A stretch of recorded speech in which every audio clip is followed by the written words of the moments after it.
তস্मै নমো ভগবতে ত্রিগুণায় গুণাত্মনে কেবলায় দ্বিতীয়ায় গুরুবে ব্রহ্মমূর্তয়ে।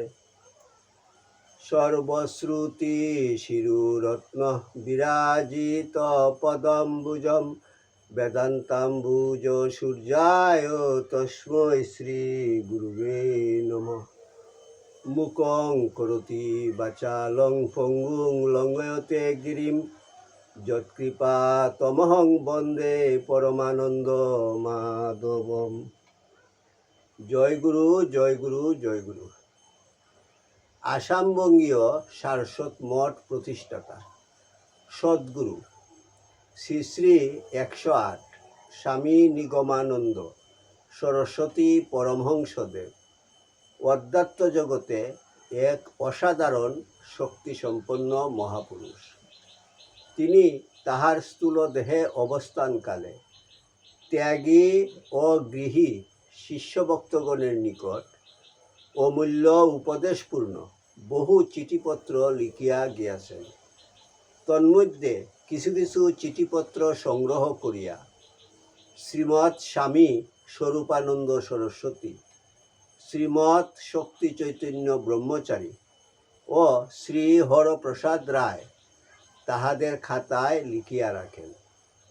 শিষ্যভক্তগণের মধ্যে সেই অমূল্য উপদেশপূর্ণ বাণীগুলি প্রচার উদ্দেশ্যে শ্রী হরপ্রসাদ রায় কর্তৃক ঠাকুরের চিঠি নামে উত্তর বাংলা সারস্বতাশ্রম বগুড়া হইতে প্রকাশিত হয়। এই চিঠিপত্রগুলির মধ্য হইতে একটি চিঠি পাঠ।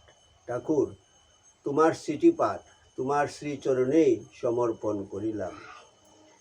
নত্তা নিগমানন্দস্য গুরু শ্রী পাদ পঙ্কজম তনুমি তৎকথামৃতম তপ্ত জীবন শীতলম। জয় গুরু, জয় গুরু, জয় গুরু। ঠাকুরের চিঠি 309। জয় গুরু। পুরী 13/4/41। কল্যাণ বরেশু পরম সুবাসী রাস্তাম্বি শেষ।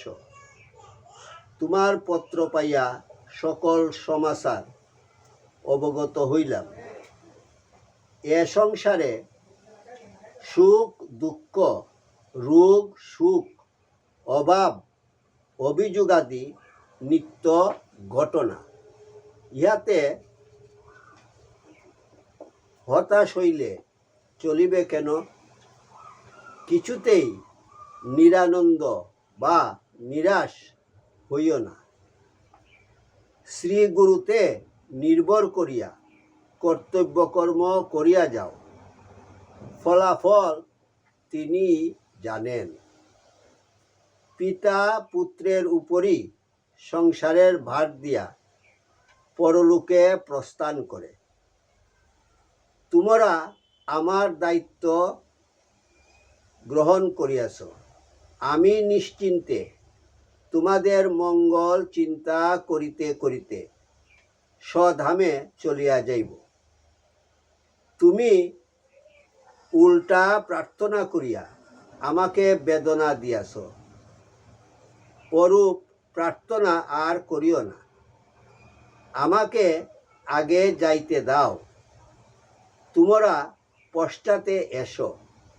ইতি শুভানুদ্দায়ী শ্রী নিগমানন্দ। ঠাকুরের চিঠি পাঠ সমাপ্ত।